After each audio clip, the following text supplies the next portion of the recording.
கர்த்தருக்கு ஸ்தோத்திரம். ஏப்ரல் 10. கிறிஸ்துவுக்குள் பிரியமானவர்களே, அனுதினமும் தேவனோடு. இன்றைய தலைப்பு ஓடு, தேடு, பாடு. தாவீதின் வழி. நான் கர்த்தரை தேடினேன், அவர் என்னுடைய எல்லா பயத்துக்கும் என்னை நீங்களாக்கி விட்டார். சங்கீதம் 34:4.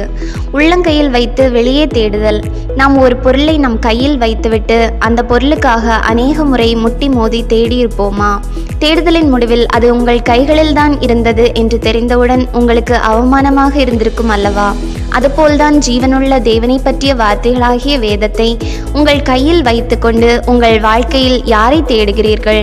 நீங்கள் எதையாவது கண்டுபிடிக்க விரும்பினால் முதல் அதை உங்களுக்குள்ளேயே தேட ஆரம்பிப்பதே புத்திசாலித்தனம்.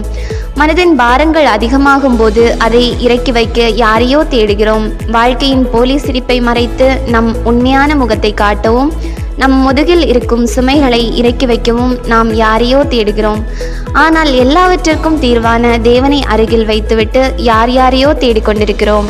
தாவீதின் வழியில் தேவனை நாடுதல். பாலைவனத்தில் தண்ணீரை தேடினால் கிடைக்குமா? தேடுகிறது என்பது முக்கியமல்ல, எந்த இடத்தில் யாரை தேடுகிறோம் என்பதுதான் முக்கியம். ஒரு மனிதன் தேவனுடைய சன்னிதானத்தில் நின்று தேவனை தேடுவானேயானால் எல்லா பிரச்சனைகளுக்கும் தேவனிடத்திலிருந்து தீர்வு கிடைக்கும். இந்த வேத பகுதியில் தாவீது தேவனை தேடுகிறார். தேவன் எல்லா பயத்திற்கும் அவரை நீங்களாக்கி விடுகிறார்.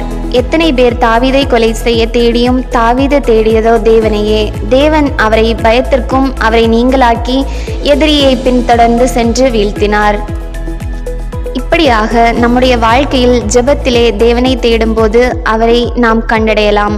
அவரை நீங்கள் தேடினால் அவர் உங்களுக்கு தென்படுவார். அவரை நீங்கள் விட்டுவிடுவீர்களே ஆகில் அவர் உங்களை விட்டுவிடுவார் என்ற வேத எழுத்தின்படி தேவனை தேடு, அவரையே பாடு, அவரையே நாடி ஓடு. உன் வாழ்க்கை காடுமேடாய் இருந்தாலும் கடந்திடுவாய் கர்த்தர் துணையோடு. ஆமென்.